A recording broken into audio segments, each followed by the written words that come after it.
Đâu phải em là tên là Quý Đầu tiên chứ tôi nhưng mà tên thật cái tên này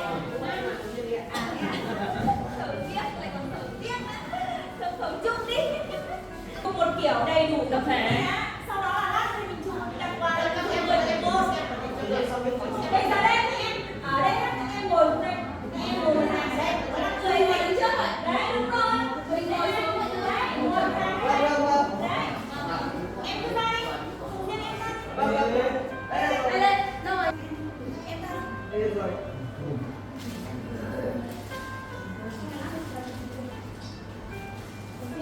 chị cứ vào đi em có máy đi rồi. hả Chị đi máy em nhìn nhỉ. ôi siêu thế cái đẹp thế này cái người nào đẹp vậy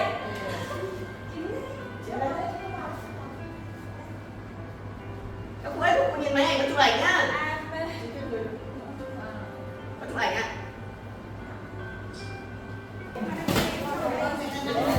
đây đủ ba đấy cho cái đấy này cho cả cái này này cái này như này Các bạn làm một thứ này đẹp lắm. còn nữa đâu em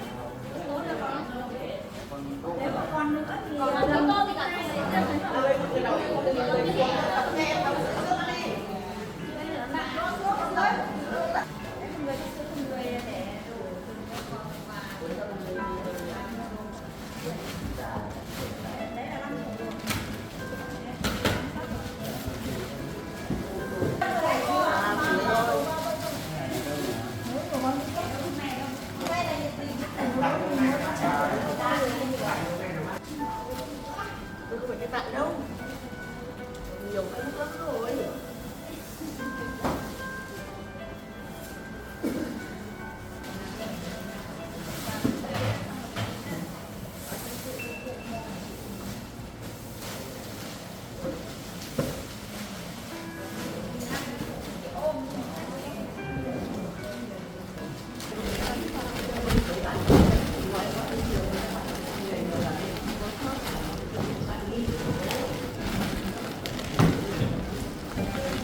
không có nhận thêm các không có tăng thêm có giảm đi được thì các cụ ấy đa số là quan tâm hơn thế rồi cũng có những đoạn thực hiện đến quan tâm đến các cụ thế là chia sẻ thêm với các cụ cuộc sống như là gọi là cũng ổn một tí hơn bây giờ các cụ khó khăn thế thì trong cái cuộc sống thì có nhiều các cụ gia đình thì đến cũng mong như là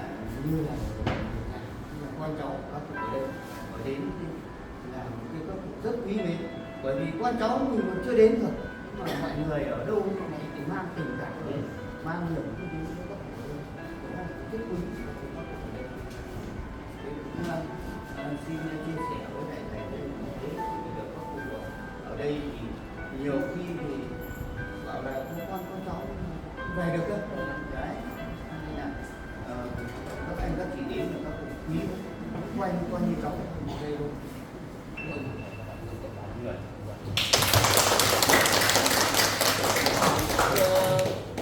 vừa với thì sự kiện quà sang thăm sức khỏe các cụ quà thì ít thôi nhưng mà tấm lòng tình cảm thì nhiều chủ yếu là sang thăm vậy và chúc các cụ luôn luôn mạnh khỏe và sống vui sống khỏe với xã hội với đất nước để xem đất nước này phát triển như thế nào để chúng cháu lại có những cơ hội thường xuyên đến quan tâm và đến sang thăm các cụ nhiều lần hơn nữa.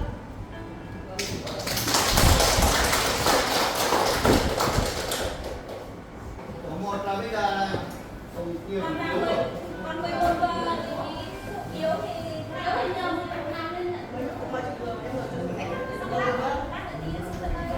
nếu còn hôm nay nhưng mà bà chỉ vui được ạ hả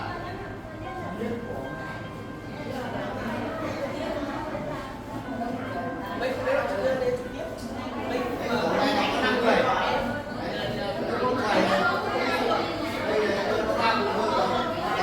còn phiếu này trang đây và có điểm luôn xuống phòng đấy bây giờ là có 3 cùng nữa còn 2 cùng là buổi vào buổi luôn mình trao luôn đi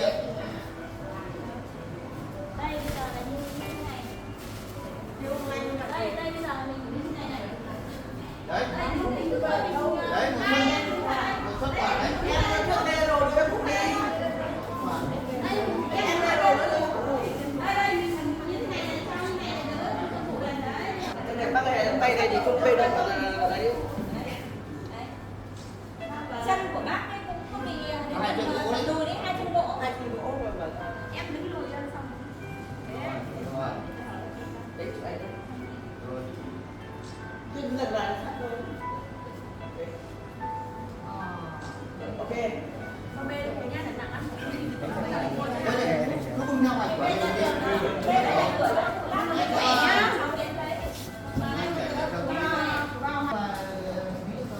để lại cho con một suất cắt cho có 9 người không? có 9 hả? Còn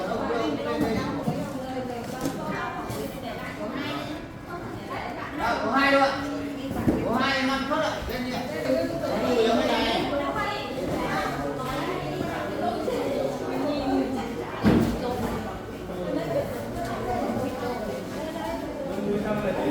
con bê con đây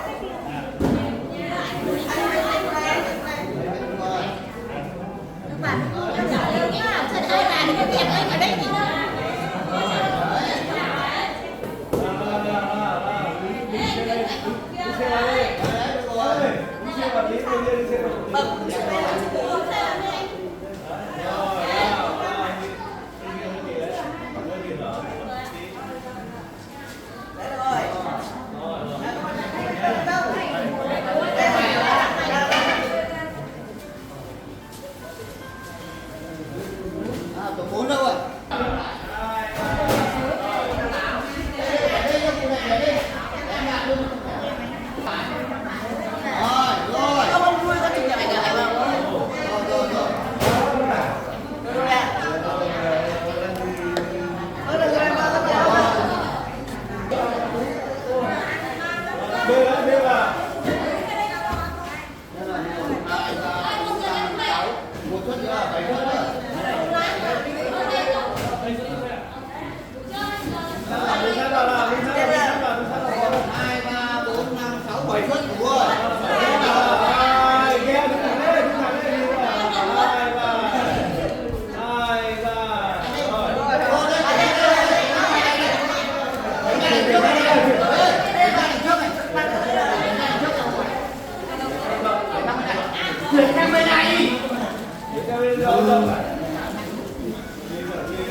sốt thì bao à?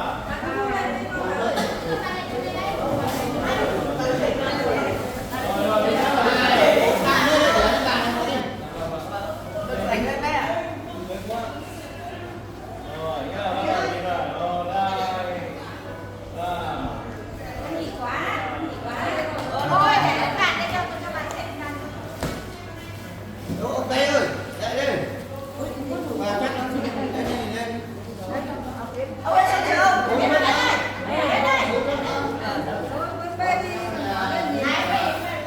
Đâu đâu ạ? Đấy ông ơi. Và chắc ơi, chắc ở đây. Rồi. Đấy. Và chắc ở đây.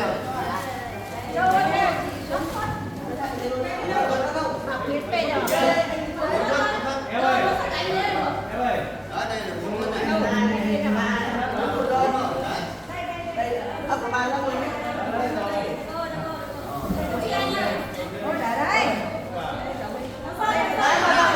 Bà ơi, xin phép phải chụp ảnh đã, đừng đi lại á. Con đi nhanh đi, con đi nhanh. Rồi ạ. Ok.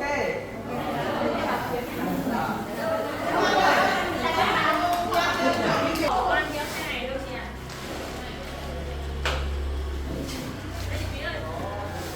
Bao nhiêu ạ? 9 suất à? Không ạ? 9 suất đó bố. Chỉ suất thì mình mang bê cưới này là 7 suất, còn 2 suất đây này. 2 suất ở cái nhà này. Thế để này 2 suất đây ạ chú ơi.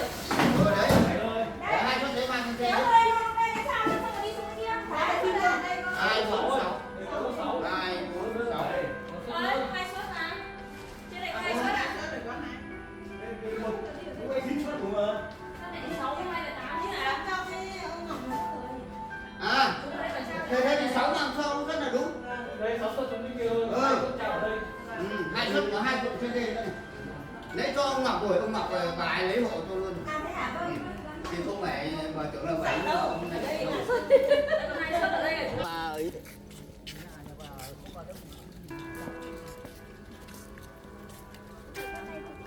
Mày thuê về mát đấy, không đã hôm qua thì họ cứ hết.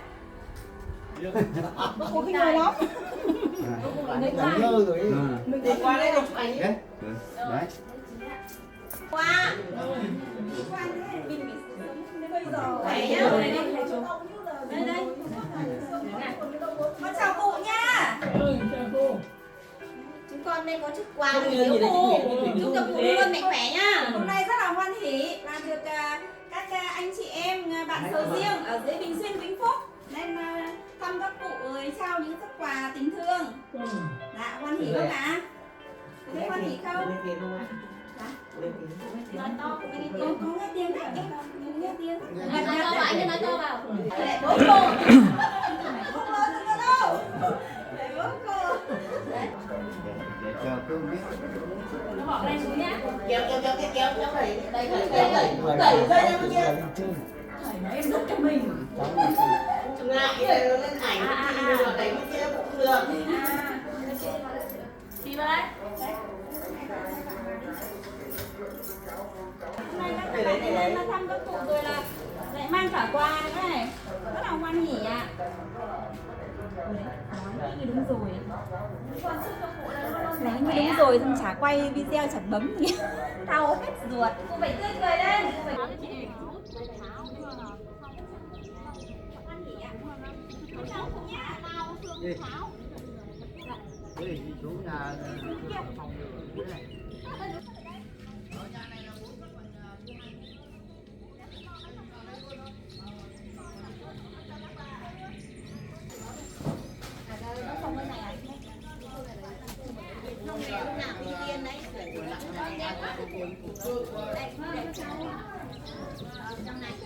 Nhớ chúng tôi Đấy, cầu duyên đấy, cầu duyên quan tâm với các cụ. là cũng như là cũng một chỗ đúng không? Chị là nấu cho các cụ ăn từ năm 2016 đến nay mà. Thì tốt quá. Chị nấu 30 năm nay rồi. Nhờ có cầu duyên thì ngày xưa không còn chưa có ai biết ở đây cơ. Ngày xưa chưa có ai biết đây ạ. Đấy. Chị này là hay nấu cơm nên kết nối. Là lan tỏa để chúng con có một chút quà thôi để yêu cụ, để chúc cụ luôn luôn mạnh khỏe, cố gắng ăn uống khỏe mạnh, sống phải vui vẻ phải ngày chúng con có điều kiện nữa chúng con lại sang thăm các cụ nhiều hơn nữa thì sẽ quá mừng nhỉ. Con đi ra ngoài. Vâng, chúng con là câu lạc bộ sưởi ấm tình người của huyện Bình Xuyên, tỉnh Vĩnh Phúc ạ. Sưởi ấm kết nối qua chỗ sinh viên để biết đến các cụ và yêu cụ. Cảm ơn quá.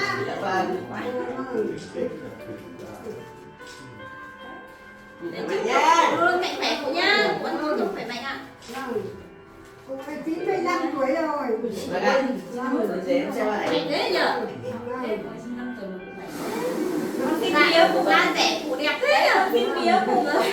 Xin bía cụ đấy. Ở đây còn xin bía cụ ấy. Còn xin bía cụ. Da đẹp nhỉ? Da đẹp.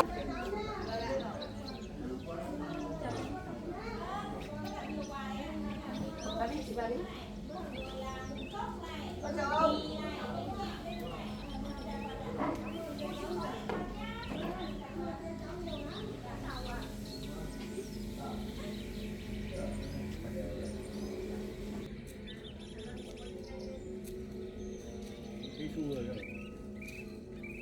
Cái chua chứ.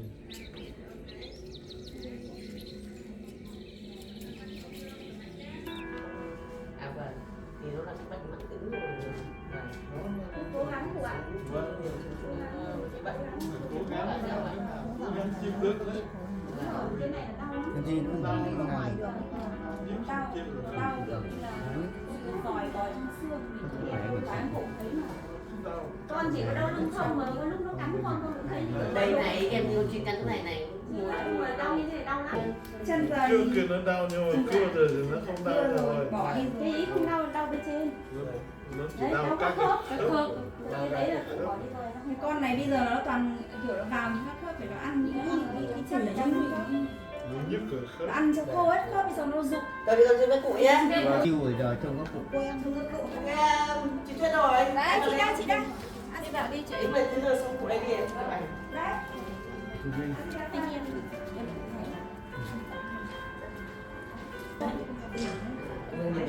Ông biết chụp ảnh không? rất là tí nhé. Sao cô sẽ bảo ông biết cảm ơn. À thế hả? Anh có bảo đấy hả? Đây cái này ông này. Hôm nay cụ lại còn gặt. Đại phố cho nó với đại phố cho năm ngày khu ra một. À, từ năm 12 tuổi. Ở đây Trai yên bái đấy. con Vào ca yên bái đấy. và ra công an bây giờ À, vâng. bây giờ khá vậy Giỏi ghê cô. thì nào đó Thuốc suốt đấy. bây giờ về làm cho cô Vâng, vâng, vâng. ra công an bây Ngồi quay ra ngoài này đi.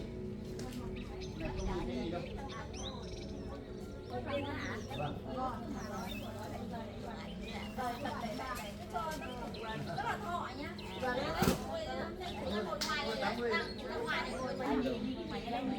Hải Phòng. Đây là cũng không nhìn thấy một tí gì à chị? Không nhìn thấy gì đâu, qua cụ này từ lâu lắm rồi. Không, em thì tưởng là cũng vẫn nhìn được mờ mờ thì muốn nhìn đây nhìn ánh sáng. Không, ngồi để lên nó tí. À thế à, vâng, ngồi để lấy ánh sáng. Vâng, vâng, lấy không khí trong lành. Rồi. Rồi ạ, đi ra. Cụ nhá, chúc cụ mạnh khỏe nha. Đây là mạnh khỏe ạ, cụ nhá. Vâng, cảm ơn các cô nhé. Vâng ạ. Đầu tiên này, mình ăn một kiểu. Đây, ở đây của Chẳng mấy khi không thăm được các cụ như này đâu. Cụ ơi, đây là quà của em sầu riêng cùng các mạnh khỏe.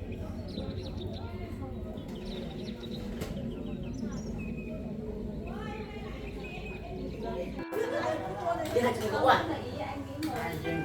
Ai chân này chắc nhất đấy Chân này khỏe lắm. Chân này chạy chắc, tha hồ chắc. Chân này khỏe, chạy thoải mái. Chân này khỏe, chạy thoải mái không biết đau, không biết mỏi. Vâng. Thế là anh chị em đây là bên Bình Xuyên, Vĩnh Phúc cụ ạ. Hôm nay sang thăm cụ lại còn tặng quà nữa, rất là nhiều quà đấy. Cái tay này có đau không? Cái tay này có đau không? không. Không đau à? Không đau, Nó không đau rồi, ngày xưa nó đau. Bên kia kêu biết đau. Sao cái chân này nó lòng lỗ này để thoáng khí nhỉ? Anh giờ chưa biết. À vâng, anh chưa biết ạ. Con không biết được ạ.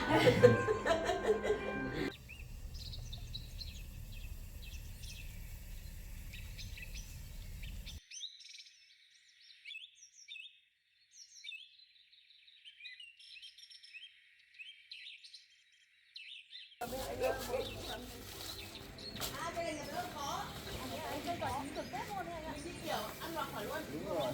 Bo đi dở mình khỏi.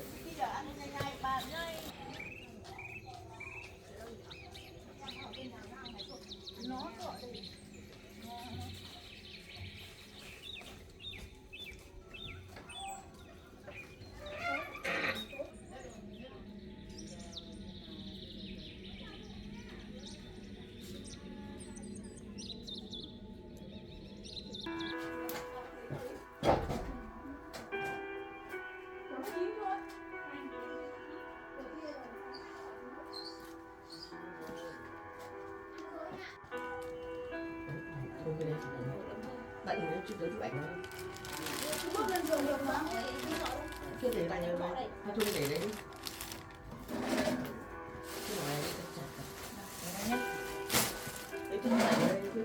Chị Thủy đâu? Chị Thủy ơi, chị Thủy ơi, chị vào trước đây. Thôi đừng con chị Thủy vào. Thôi Thủy đừng vào. Thủy vào đây đi. Chị Thủy không chịu được à? Thủy không chịu đâu, Thủy đừng có vào. Không chịu được mùi của bệnh nhân đâu. Vâng.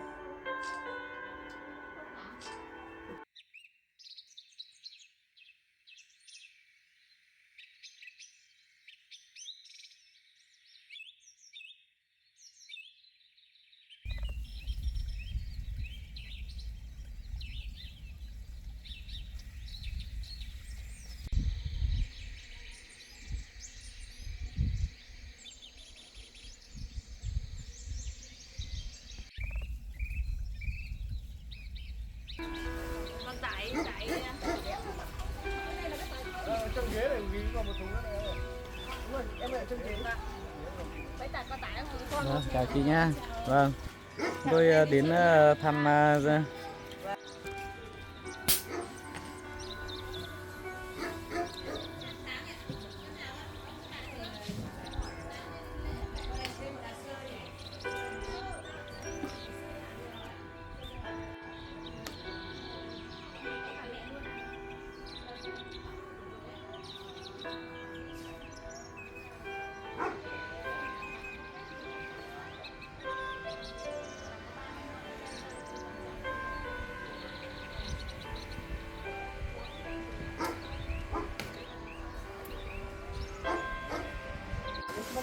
Nó đi xuống phải đi.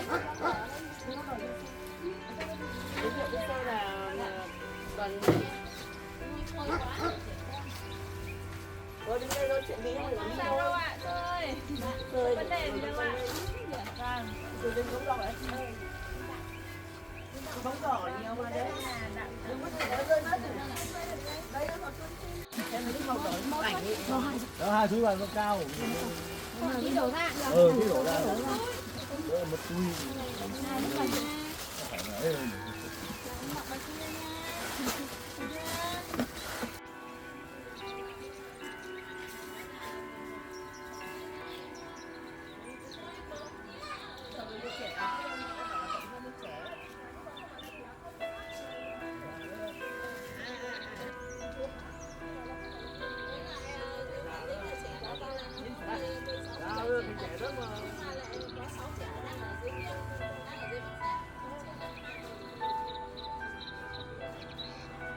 Trẻ bên này thì biết giới thiệu vào bên chạy không dày, bên này có bên chạy trẻ của tôi thì có gì sang thích quà sang thăm hỏi thì chỉ thăm với các cháu thì cũng chỉ có bánh kẹo thôi ạ, bánh kẹo với sữa đây còn đây là cá hộp nữa, Gì đấy chả?